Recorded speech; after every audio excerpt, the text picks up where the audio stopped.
El testamento de mi abuelo decía: al que me haga reír desde la tumba le dejo todo. Esta es mi historia. La noticia que cambió todo. Bienvenidos a Relatos Cotidianos, el lugar donde las historias más extraordinarias de la vida real cobran vida. Hoy les traigo un relato que me ha marcado profundamente y que estoy seguro los dejará reflexionando sobre el verdadero valor de la familia, el humor y las últimas voluntades más peculiares que jamás hayan escuchado. Antes de comenzar, si eres nuevo en el canal, te invito a suscribirte y activar la campanita para no perderte ninguna de estas historias increíbles que compartimos cada semana. Y si esta historia te toca el corazón como me tocó a mí, no olvides dejar tu like y compartirla con alguien que necesite escucharla.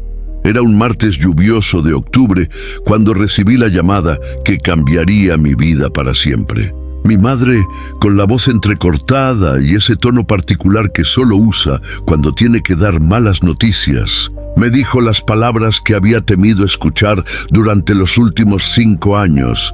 Hijo, el abuelo Ernesto falleció esta madrugada. El golpe fue duro, pero no inesperado.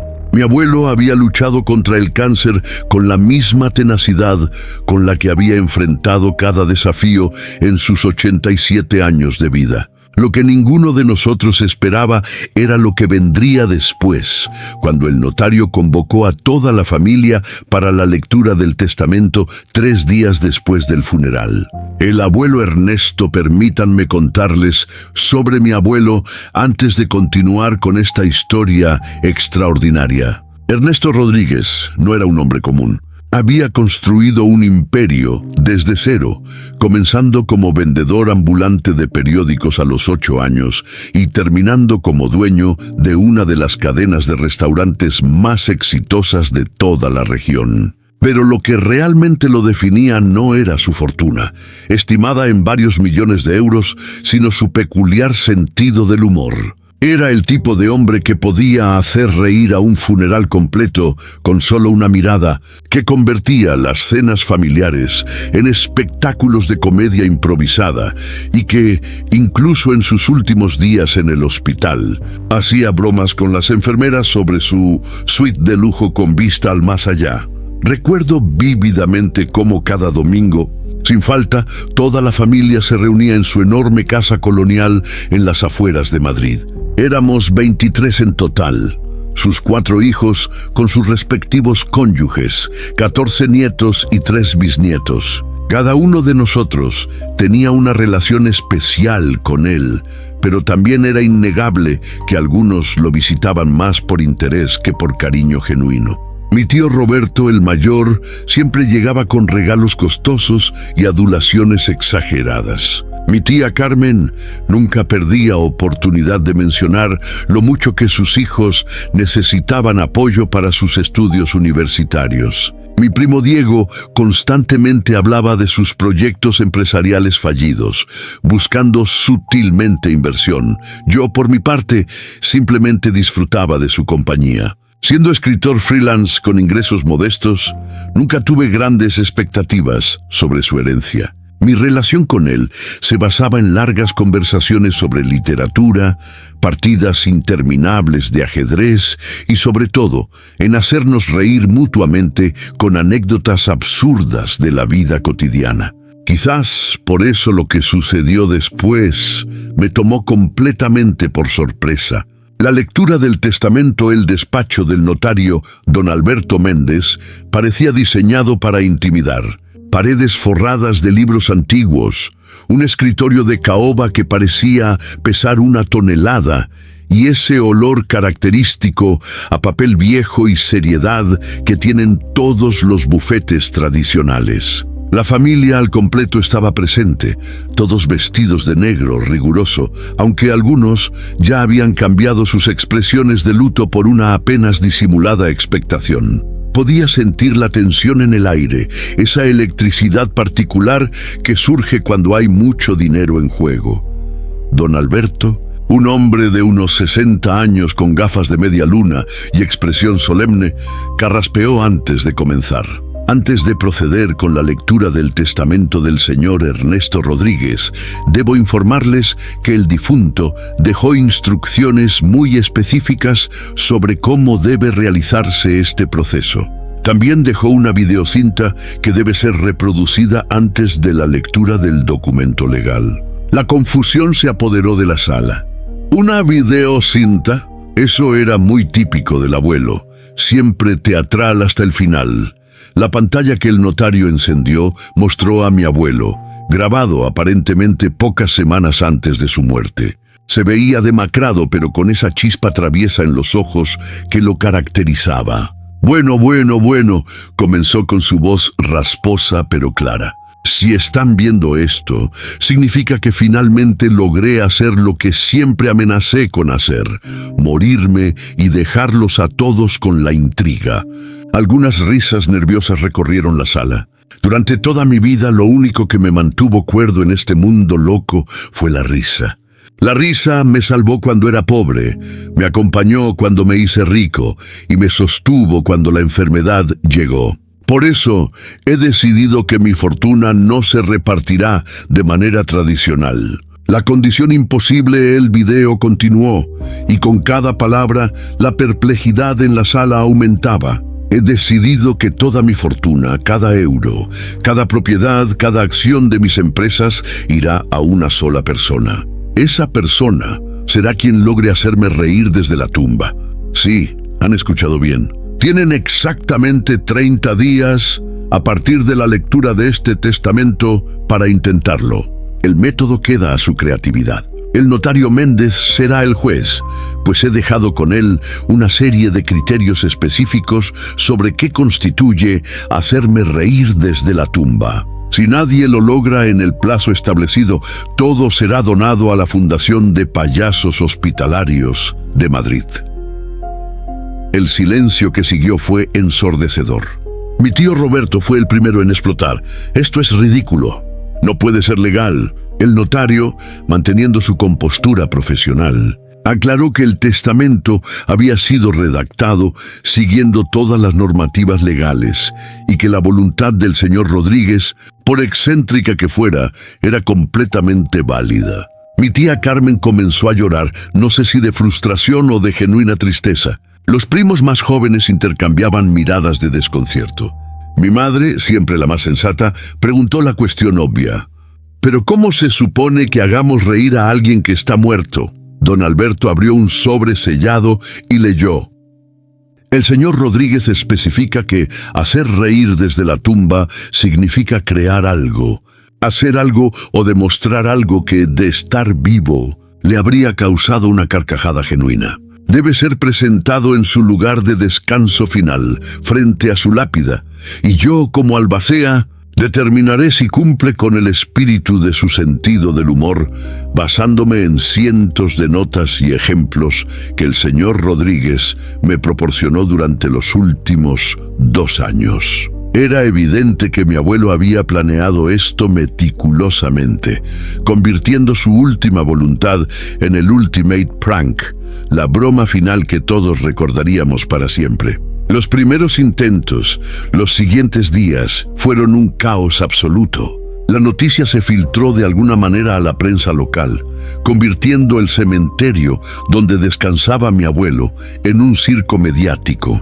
Familia millonaria compite por herencia con desafío imposible, decían los titulares. Relatos Cotidianos no podía dejar pasar esta historia y aquí estoy, compartiendo con ustedes cada detalle de esta locura que viví en primera persona. Mi tío Roberto fue el primero en intentarlo. Contrató a un grupo de comediantes profesionales para que realizaran un espectáculo completo frente a la tumba. Fue elaborado, costoso y completamente artificial. Los chistes eran genéricos, las actuaciones forzadas y, lo más importante, no tenían nada que ver con el sentido del humor específico de mi abuelo.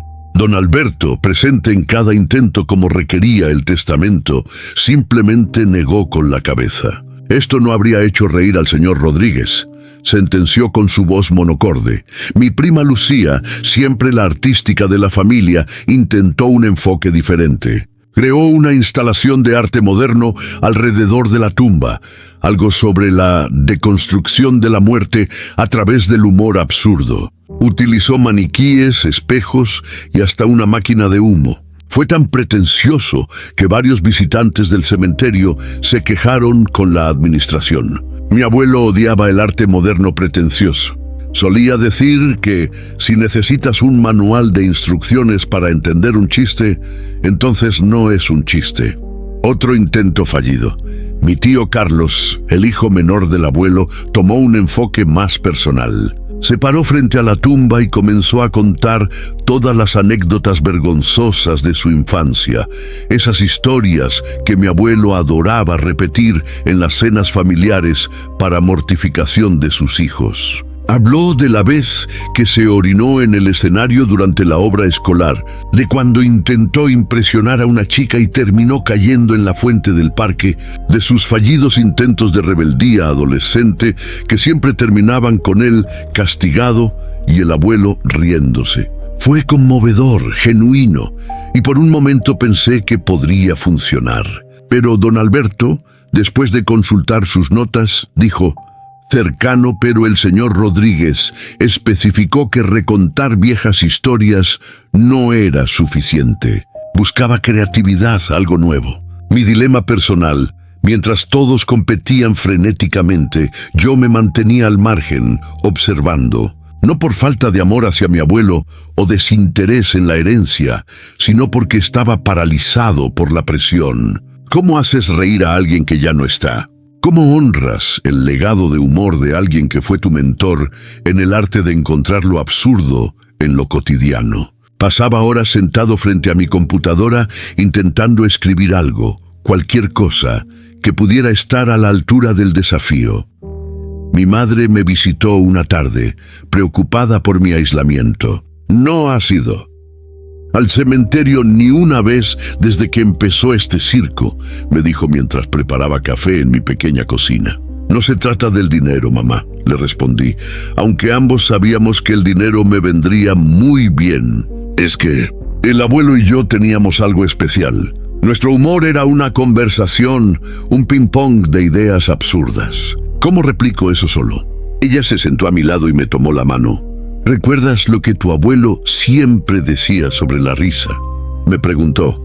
Por supuesto que lo recordaba. Él decía que la risa verdadera no viene de buscarla, sino de encontrarla donde nadie más la ve. Que los mejores chistes son los que la vida te regala cuando no estás prestando atención. Pero ¿cómo aplicar esa filosofía a esta situación surrealista? La semana de los fracasos espectaculares, la segunda semana del desafío, trajo intentos cada vez más desesperados y elaborados. Mi primo Diego, con su mentalidad emprendedora, organizó un flash mob en el cementerio. Cientos de personas vestidas como mi abuelo aparecieron de la nada y comenzaron a bailar su canción favorita. Fue impresionante en escala pero vacío en sustancia. Mi abuelo habría dicho que si necesitas 100 personas para contar un chiste, probablemente no es muy bueno. Mi tía Carmen, por su parte, intentó el soborno emocional. Llevó a sus hijos, los nietos favoritos del abuelo según ella, a recitar poemas cómicos que habían escrito. Los pobres chicos, claramente incómodos, tropezaban con las palabras, mientras su madre les susurraba correcciones desde atrás. Fue más triste que gracioso, y don Alberto ni siquiera necesitó consultar sus notas para descalificarlo. Incluso hubo intentos de familiares lejanos que aparecieron de la nada. Un primo segundo que nadie había visto en 20 años apareció con un ventrílocuo profesional. Una tía abuela que vivía en Argentina voló específicamente para intentar con un monólogo sobre las diferencias culturales entre españoles y argentinos. Cada intento era más extraño que el anterior, convirtiendo el cementerio en una especie de teatro del absurdo que, irónicamente, mi abuelo habría encontrado hilarante si pudiera verlo. Pero quizás el intento más patético fue el de Roberto en su segundo intento. Desesperado, contrató a un médium que supuestamente podía canalizar el espíritu de mi abuelo para preguntarle directamente qué lo haría reír. La sesión espiritista en pleno cementerio, con velas y todo el teatro paranormal, fue tan ridícula que varios visitantes se detuvieron a grabar videos que luego se viralizaron en redes sociales. Familia millonaria intenta contactar al muerto para ganar herencia. Fue trending topic durante días. Don Alberto no solo descalificó el intento, sino que advirtió que cualquier intento similar resultaría en descalificación inmediata de la competencia. La revelación en los detalles fue durante la tercera semana, mientras revisaba viejas fotos y videos familiares en busca de inspiración, cuando encontré algo que había olvidado completamente. Era un video de hace 15 años, en el cumpleaños número 72 del abuelo. Después de la cena formal y los discursos elaborados, cuando la mayoría de los invitados se habían ido, quedamos solo él, yo y mi hermana menor, que entonces tenía solo 8 años. Mi hermana, con la inocencia brutal de los niños, le preguntó: «Abuelo, ¿qué se siente estar tan viejo?». En lugar de ofenderse o dar una respuesta condescendiente, mi abuelo se quedó pensativo y luego respondió: «¿Sabes qué es lo más gracioso de envejecer? Que todos esperan que te vuelvas sabio y solemne, pero por dentro sigues siendo el mismo idiota que eras a los 20, solo que ahora con más historias vergonzosas y menos pelo». Luego procedió a contarnos sobre la vez que, a los 70 años, intentó impresionar a una señora en el parque haciendo flexiones y terminó atorado en el suelo, necesitando ayuda de 3 transeúntes para levantarse. La señora terminó saliendo con uno de los tipos que me ayudó. Remató y todos estallamos en carcajadas. Ese video me hizo darme cuenta de algo fundamental. El humor de mi abuelo no era sobre grandes producciones o chistes elaborados. Era sobre la vulnerabilidad humana, sobre reírse de uno mismo, sobre encontrar lo absurdo en las pretensiones humanas. Y entonces lo supe. Supe exactamente qué hacer. El plan pasé los siguientes 3 días preparando mi intento. No contraté a nadie, no gasté dinero en producciones elaboradas. En lugar de eso me dediqué a escribir, pero no un guión de comedia o un monólogo gracioso. Escribí una carta larga, detallada y brutalmente honesta sobre todos los momentos en los que intenté impresionar a mi abuelo y fallé espectacularmente.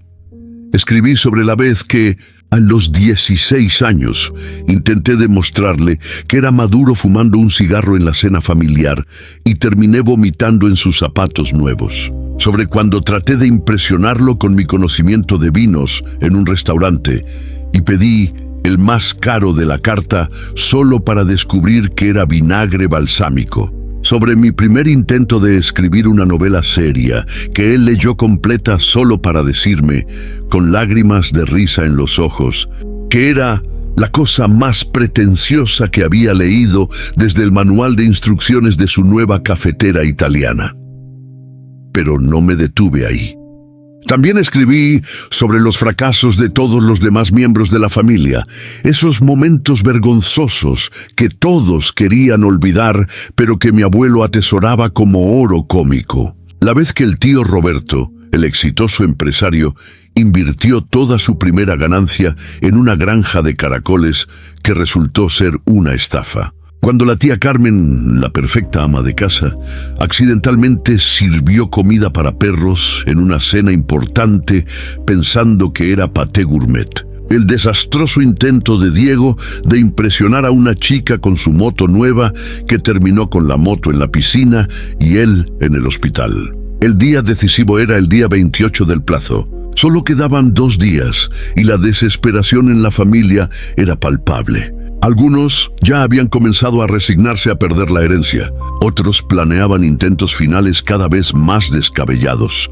Yo llegué al cementerio a las 3 de la tarde, la hora en que mi abuelo solía tomar su siesta y, según él, el momento del día en que hasta los muertos se aburren. Don Alberto ya estaba allí con su expresión impasible de siempre. Varios miembros de la familia también habían venido, más por curiosidad que por apoyo. Algunos reporteros locales que habían estado siguiendo la historia mantenían una distancia respetuosa, pero con sus cámaras listas. Si eres de los que están disfrutando esta historia, no olviden darle like y suscribirse a Relatos Cotidianos para más historias increíbles como esta. Compartir también ayuda muchísimo a que el canal crezca y podamos seguir trayéndoles estos relatos únicos. Me paré frente a la tumba de mi abuelo con mi carta en la mano.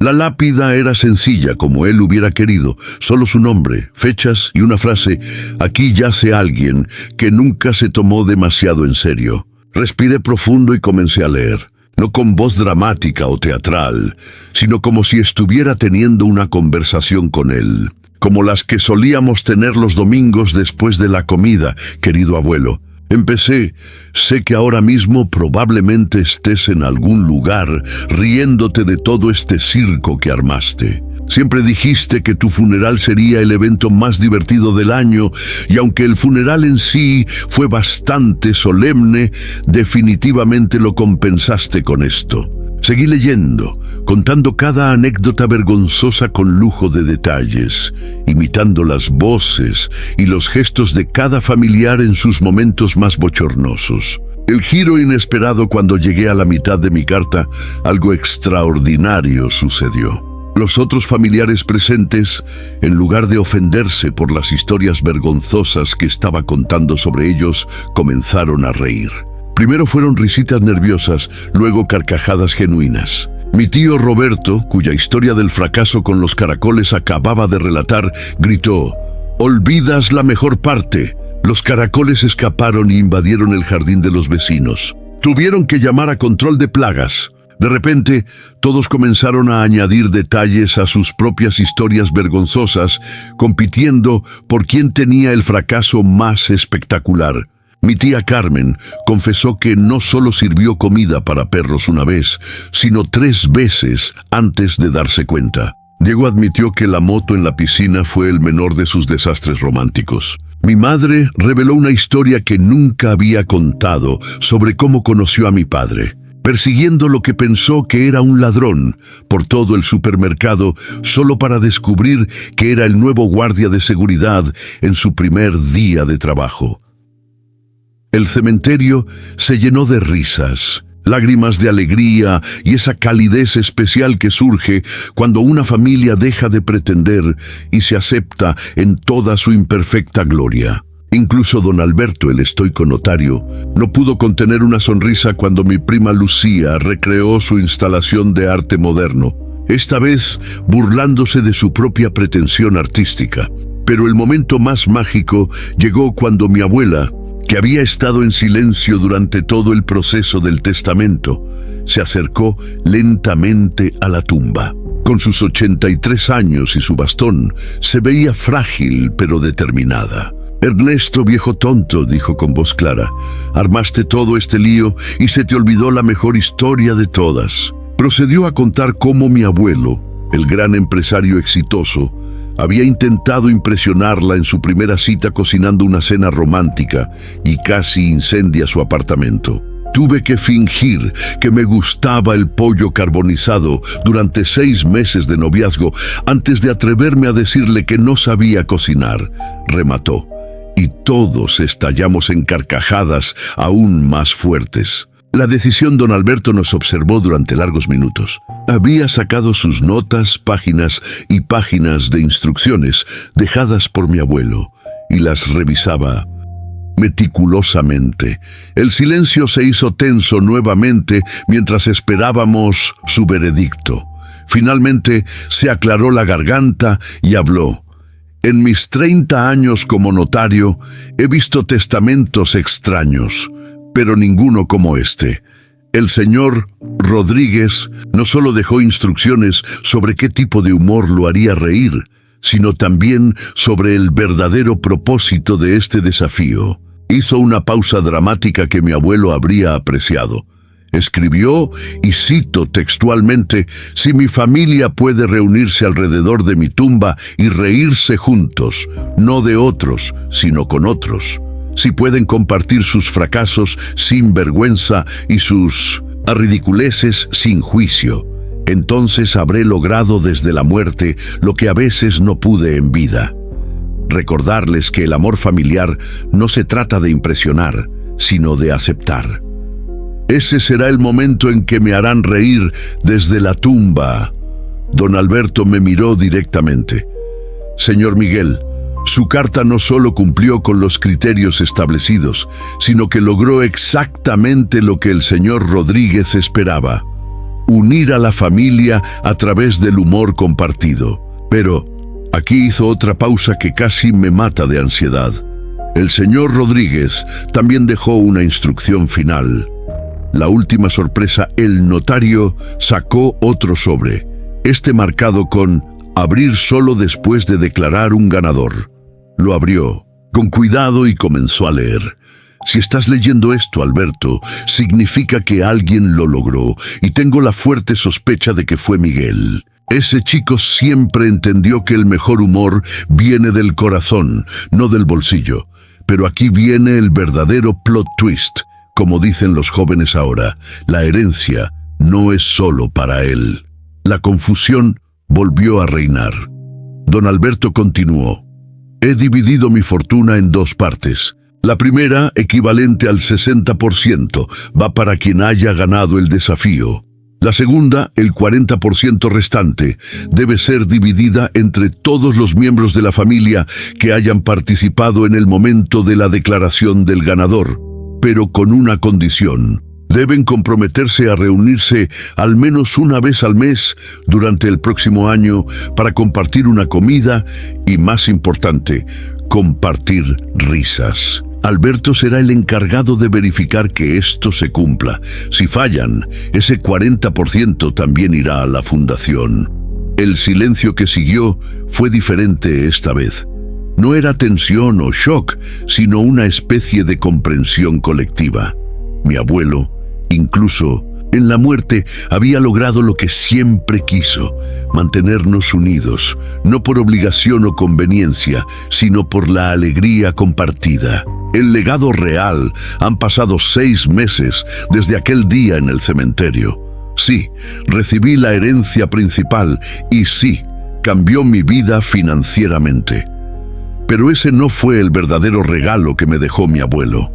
El verdadero regalo fue la transformación de nuestra familia. Las cenas mensuales, que al principio parecían una obligación forzada, se convirtieron en el evento más esperado del mes. Cada reunión es una competencia no oficial de quien tiene la historia más vergonzosa o ridícula para compartir.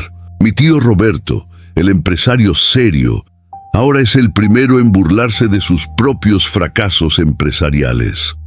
¿Saben qué invertí esta semana?, dice con una sonrisa. En un curso sobre cómo no ser estafado. Y creo que el curso mismo es una estafa. La tía Carmen ha empezado un blog de cocina llamado Desastres Culinarios, donde documenta todos sus experimentos fallidos con orgullo. Diego ha convertido sus fracasos románticos en un podcast de comedia que, irónicamente, le ha conseguido más citas que cualquier otra cosa que haya intentado. Mi abuela, la matriarca silenciosa, se ha convertido en la estrella de estas reuniones. Resulta que tiene décadas de material sobre mi abuelo que nunca había compartido. Cada mes revela una nueva historia que nos hace ver al patriarca temible y exitoso como el adorable desastre que aparentemente fue en su juventud y adultez temprana. ¿Sabían que una vez intentó aprender a tocar la gaita para impresionar a un cliente escocés y los vecinos llamaron a la policía pensando que alguien estaba torturando animales? Fue la revelación del mes pasado. Incluso don Alberto, que técnicamente solo debería verificar que nos reunamos, se ha convertido en parte de la familia. Resulta que detrás de esa fachada estoica hay un contador de chistes terrible que mi abuelo habría adorado. Sus juegos de palabras son tan malos que son buenos y se ha convertido en tradición que cierre cada cena con uno de sus especiales. La verdad sobre el humor y el amor, si has llegado hasta aquí en esta historia, primero que nada, gracias por acompañarme en este viaje. Si aún no lo has hecho, te invito a suscribirte a Relatos Cotidianos y activar las notificaciones.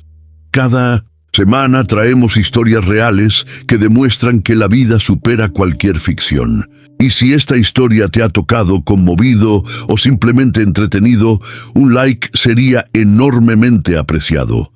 Ayuda a que más personas puedan encontrar estas historias que necesitan ser contadas.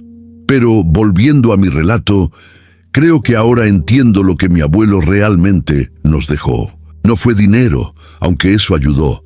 No fue una lección sobre humildad, aunque la aprendimos. Fue la comprensión de que el humor verdadero, ese que trasciende la muerte, no viene de intentar ser gracioso. Viene de ser genuinamente humano, de aceptar nuestras fallas, de celebrar nuestros ridículos intentos de parecer perfectos. Mi abuelo sabía que cada uno de nosotros llevaba años actuando un papel. Roberto, el empresario exitoso que no podía admitir sus fracasos. Carmen, la perfecta ama de casa que vivía aterrorizada de no estar a la altura. Diego, el emprendedor serial que confundía obstinación con perseverancia. Yo mismo, el escritor intelectual que a veces olvidaba que las mejores historias son las más simples. Todos tratando de impresionar a un hombre que solo quería que fuéramos nosotros mismos. El testamento no era una excentricidad senil ni una broma cruel. Era un regalo final, una última lección del maestro del humor, que la risa compartida es el pegamento más fuerte para una familia, que la vulnerabilidad compartida crea lazos más fuertes que cualquier obligación sanguínea, y que a veces, solo a veces, hace falta morirse para enseñarle a los vivos cómo vivir. El cementerio, transformado a algo curioso, ha sucedido en el cementerio donde descansa mi abuelo.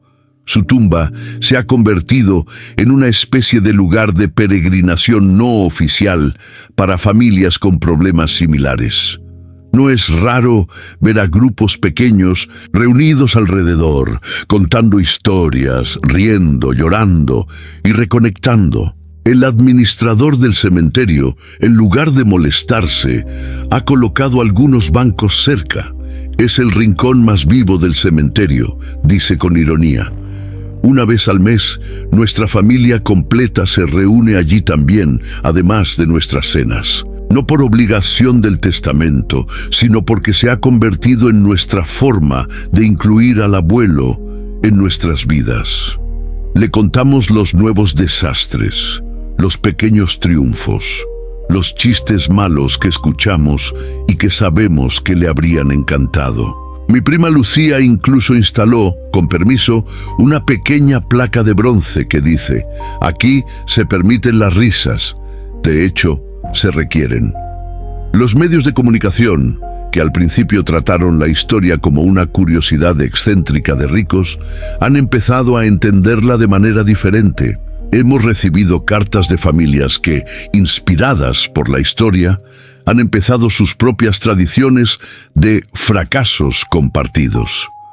Un psicólogo escribió un artículo sobre cómo el humor y la vulnerabilidad compartida pueden sanar relaciones familiares fracturadas. Mi abuelo se habría reído mucho al saber que accidentalmente se convirtió en gurú póstumo de la terapia familiar.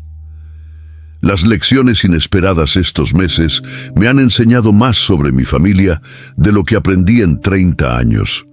Descubrí que el tío Roberto, el materialista, dona secretamente la mitad de sus ingresos a caridad desde hace años. Que la tía Carmen, la obsesiva de la perfección, lo es porque su madre la criticaba constantemente de niña.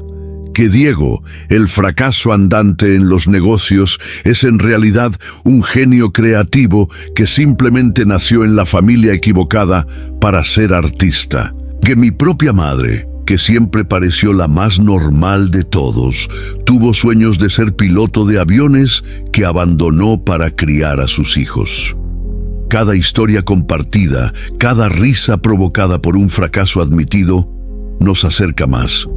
Ya no somos la familia que se reúne por obligación en Navidad y finge que todo está bien. Somos la familia que se manda memes terribles a las 3 de la mañana, que se apoya en los fracasos reales en lugar de fingir éxitos, que puede sentarse en silencio cómodo o estallar en carcajadas histéricas con igual facilidad. El dinero de la herencia, que parecía ser el premio principal, resultó ser casi irrelevante. Sí, me permitió dejar de preocuparme por el alquiler y dedicarme a escribir lo que realmente quiero. Sí, ayudó a cada miembro de la familia con sus necesidades particulares.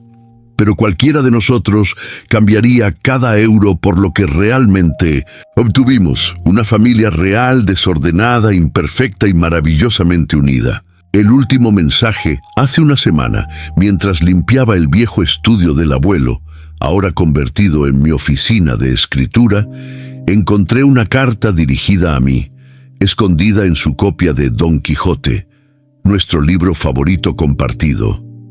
La carta era corta, escrita con su letra temblorosa de los últimos días. Miguel, si encontraste esto, significa que ganaste. Lo sabía. Siempre entendiste que el humor no es hacer reír a otros, es reírse con otros. Que la vulnerabilidad no es debilidad, es la fuerza más grande que existe. Que una familia no es perfecta cuando no tiene problemas, sino cuando puede reírse de ellos juntos. El dinero es solo papel con números. Lo que te dejo de verdad es esto: la certeza de que hiciste reír a un viejo moribundo cada vez que compartías tus fracasos conmigo, que me diste más alegría con tus desastres que otros con sus éxitos, y que, de alguna manera que no entiendo pero en la que creo, seguiré riendo contigo desde donde sea que esté ahora. Cuida a la familia. Manténlos riendo.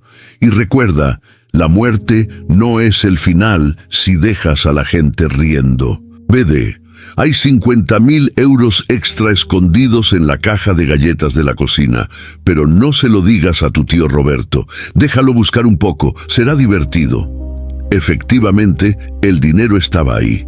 Y sí, ver a Roberto buscar discretamente por toda la casa durante las cenas familiares ha sido exactamente tan divertido como el abuelo predijo. El círculo se cierra mientras escribo estas últimas líneas para compartir con ustedes en Relatos Cotidianos. Mi hija de 5 años entra a mi oficina. Es la bisnieta que mi abuelo nunca conoció, nacida 2 años después de su muerte. Papá, me dice con esa seriedad que solo los niños pueden lograr, ¿por qué en las fotos el bisabuelo siempre está riendo? Me la siento en las piernas y le cuento sobre su bisabuelo Ernesto. Le hablo del hombre que construyó un imperio desde la nada. Pero más importante, le hablo del hombre que entendió que la risa es el lenguaje universal del amor. Le cuento versiones simplificadas de sus bromas, sus dichos, su filosofía de vida. Ella escucha atentamente y luego dice: quiero ser como él cuando sea grande. ¿Rica?, le pregunto. No, responde con esa sabiduría involuntaria de los niños. Feliz. Y ahí está. Ese es el verdadero testamento de mi abuelo. No los millones de euros, no las propiedades, no las empresas. Es la comprensión de que la felicidad no viene de impresionar a otros, sino de poder reírte con ellos. Que el éxito no se mide en lo que acumulas, sino en las risas que compartes. Que una vida bien vivida no es la que termina con el funeral más grande, sino la que deja a la gente riendo incluso después de que te has ido. Reflexión final para nuestra comunidad, queridos amigos de Relatos Cotidianos. Esta historia que les he compartido hoy es más que una anécdota familiar peculiar. Es un recordatorio de que las mejores herencias no se depositan en bancos, sino en corazones. Que el humor puede ser el puente que reconecta relaciones rotas, que a veces los gestos más excéntricos esconden las lecciones más profundas. Si esta historia los ha conmovido, los invito a reflexionar sobre sus propias familias. ¿Cuándo fue la última vez que se rieron juntos de verdad? ¿Cuándo compartieron un fracaso sin vergüenza? ¿Cuándo se permitieron ser vulnerables y humanos en lugar de perfectos y distantes? No necesitan un testamento excéntrico o una herencia millonaria para empezar. Solo necesitan la voluntad de bajar las defensas, admitir las imperfecciones y encontrar el humor en la hermosa tragedia que es ser humano. Porque al final, como mi abuelo sabía, no recordamos a las personas por lo perfectas que fueron, sino por cuánto nos hicieron reír. Si han disfrutado esta historia, por favor, no olviden suscribirse al canal, activar la campanita de notificaciones y darle like a este video. Cada semana en Relatos Cotidianos traemos historias reales que demuestran que la verdad siempre supera a la ficción. Compartan este video con alguien que necesite recordar el poder sanador de la risa, con una familia que necesite reconectar, o simplemente con alguien que disfrute de una buena historia. Y recuerden, como decía mi abuelo Ernesto, la vida es demasiado importante para tomarla en serio. Así que salgan ahí fuera, cometan errores memorables, ríanse de ellos y compartan esas risas con quienes aman. Porque al final, esas risas compartidas son la única herencia que realmente importa. Hasta la próxima historia, amigos. Soy Miguel, recordándoles que en Relatos Cotidianos, cada historia es una vida y cada vida merece ser contada. Que tengan un día lleno de risas genuinas y momentos memorablemente imperfectos. Y quién sabe, quizás algún día alguien esté frente a su tumba, contando sus fracasos más gloriosos y haciendo reír a toda una familia. Porque esa, amigos míos, sería la mejor forma de trascender. No olviden comentar sus propias historias familiares ridículas. Los mejores comentarios podrían convertirse en futuras historias del canal. Porque si algo he aprendido de mi abuelo y de esta experiencia, es que todos tenemos historias que merecen ser contadas, especialmente las que nos hacen reír de nosotros mismos. Gracias por acompañarme en este viaje. Nos vemos en la próxima historia extraordinaria de gente ordinaria, aquí en Relatos Cotidianos. Y recuerden, la muerte no es el final si dejas a la gente riendo. Mi abuelo es la prueba viviente, o bueno, la prueba no tan viviente de ello. ¡Hasta pronto!